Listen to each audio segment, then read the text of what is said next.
house. Yes. So tell us about your castle.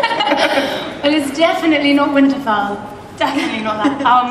But no, that is home for me. Yes, up in Aberdeenshire, and yeah, that is where I was brought up. And it was cold, and it's kind of drafty and cranky, but no, it's home. So. Is there a dungeon? There is. There is. We used to lock, like us, me and my siblings used to scare each other by locking ourselves in the dungeon.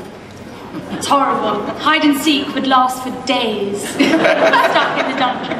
It's not great.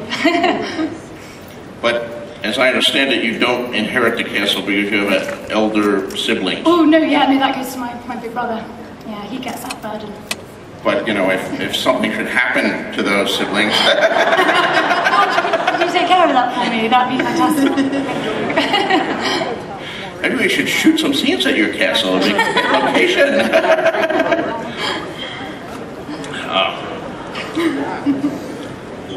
So, Amelia.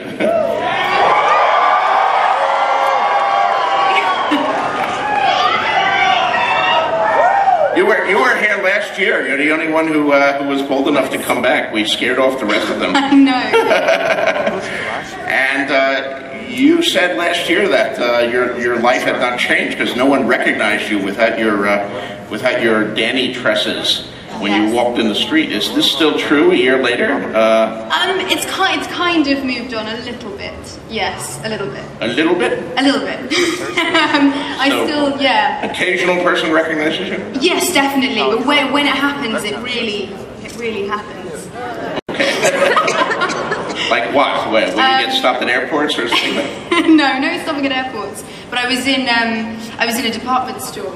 And I was just in the lift, and the lift doors opened, and this woman kind of looked at me and did a double take and just said, "Khaleesi." And I closed, and that was it. I was like, okay. So yeah, that's the kind of epicness, which is nice. I like it. I don't suppose you've dared to walk the floor of Comic-Con yet. Not yet. See if they know you here. Will you be nice? Oh, you will? Okay. Well. Now I'm a little scared. Right. I'm scared to walk the floor at Comic-Con these days. Carolyn, some of the production issues. I think, are we the only show in the history of television to be shooting simultaneously in 4 different countries?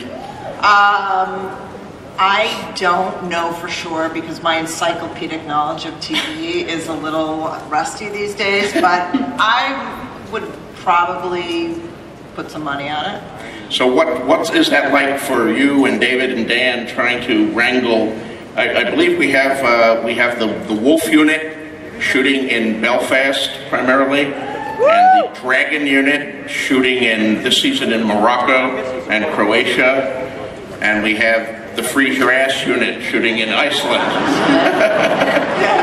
How do you guys wrangle all of this going on at the same time? You know, I think I'm a little lucky because I just kind of pop in and out. The person I feel really sorry for is the guy who has all the little colored rectangles who's trying to schedule the whole thing, which is really an incredible feat. Yeah, Chris Newman, who does an unbelievable job of kind of math and I don't know, geometry. I can't really figure it out.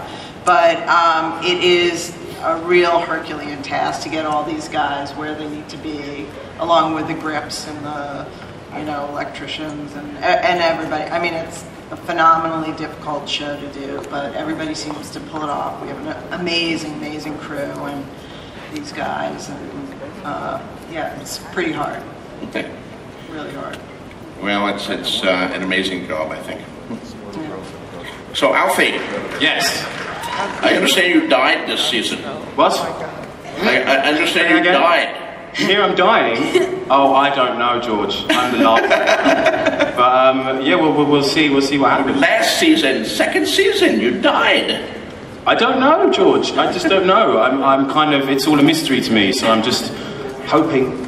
Didn't they give you a script? Well, no, not yet. So for all I know, I might not be in it. Last season. Well, what, last season? They gave me scripts for last season, yeah, obviously. But Where you died? I died last season. Yes. Yeah, I'm dying. Yes, I'm dead last season. So, it's all good. What is dead may never die, yeah. I'll just say that, that'll cheer you guys up. Yeah, it's all good. Goddamn Greyjoy. He's refusing to tell the story of how Bran killed you. Oh yeah, David and Dan wrote a fake script for me. Which is quite funny. They gave me a script and I got killed by Bran in it. And I thought it was amazing. Like, I thought, what a great way to go. And I didn't say anything to them. I think they were kind of expecting me to sort of like kick off about it. Yeah, I just cried. Yeah, exactly. Well, I kind of went on holiday, and then about 3 weeks later, I got a call. I was sitting on a beach, chilling out, and yeah, they called me up and they're like, so, like, how do you like your new ending? And I was like, oh, it's cool, guys. It's like, it's your show. It's fine. They're like, okay, cool. Like, we got another thing for you. How do you feel being a zombie? I was like, yeah, all right, that'll be fine. They're like, no, hold on. How do you feel being a naked zombie with absolutely no dialogue whatsoever? And I was like, okay, guys, I think you're having me on. But it was funny, it was cool, like, they're just pranksters, David and Dan. They're my mates, you know what I mean? So. All right. Speaking of Bran, before I forget here, I understand, I can't really see from here, but I hear that Hodor is somewhere in our audience. Christian, are you here? Is he? Can you stand up if you are here?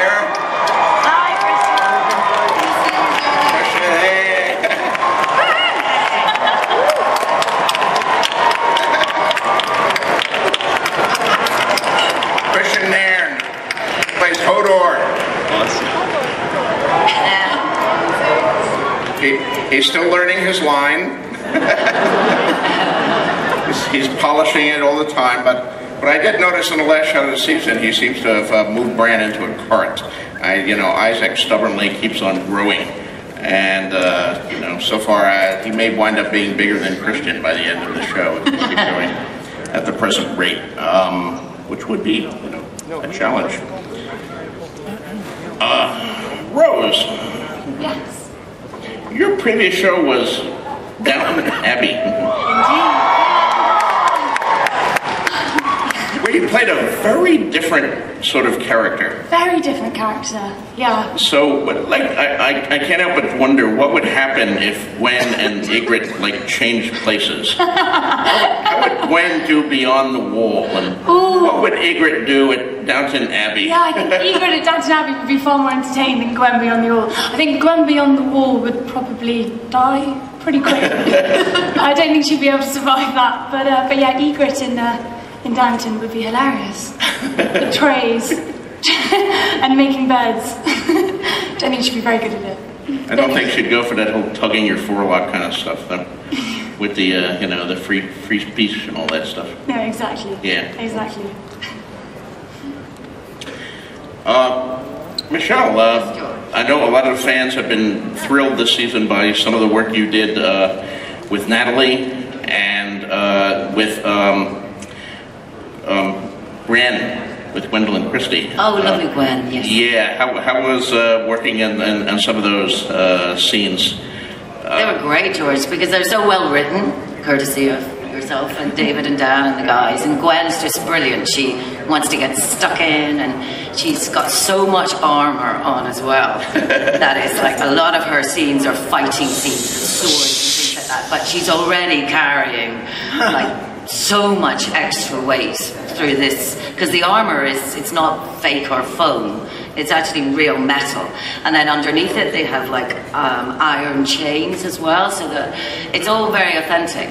So she's literally like, she can't walk, and then she has to swing a sword as well, and those scenes are so well choreographed, and she's wonderful, and she's become a really good friend as well, so we just have a real laugh together actually, and concentrate when we have to. Richard, one of the things that the fans ask me about all the time is the dire wolves. And you know, you had some great moments with Grey Wind there this season in Jamie's cell. Yeah. What was that? Was that a CGI, or was that a wolf, or was that the dogs from first season? What kind of wolf was Grey Wind this season? I get asked that quite a lot. People saying, "What's it like filming with that direwolf?" And I mean, if it was real, I would be terrified. It's up to my shoulder. Of course, it's not real. But it's a fantastic silver ball on the end of a big wooden stick. I just get told where to put my hands and how high, and then where I tickle them behind the ear and stuff like that. So it's a different challenge than actually having an animal. I know Amelia had life-size replicas of your dragons, right? Whereas I just have a massive silver ball. And sometimes we have a big stuffed teddy bear direwolf, which is not fierce at all. It's just like a cuddly toy. Do you have life-size or you have replica dragons this season?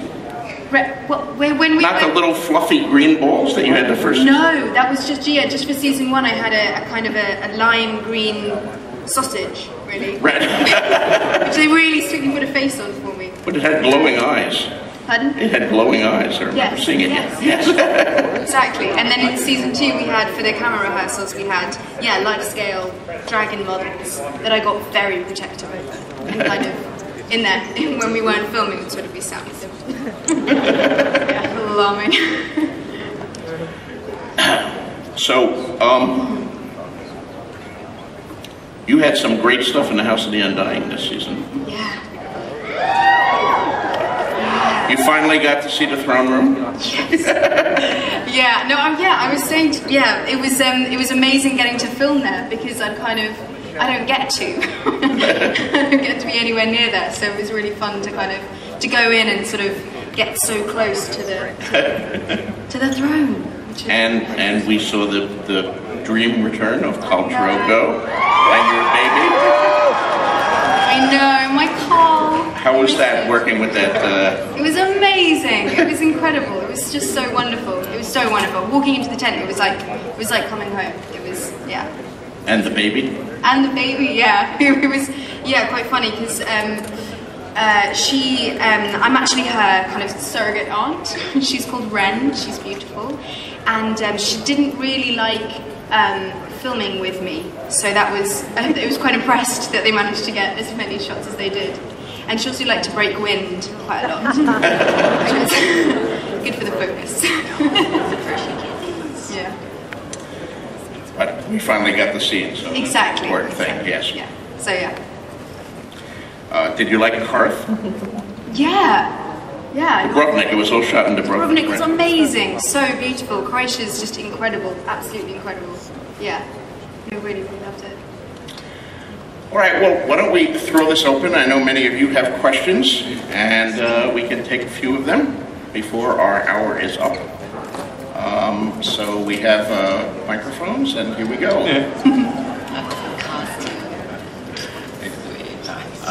Mr. Martin, just let me thank you for creating such an amazing and intricate world and bringing it to us. Welcome. But my question is actually for the panel. What was the most enjoyable scene to film this season? Most enjoyable scene you filmed this season? Ooh. Shall I start? Anyone have any fun at all?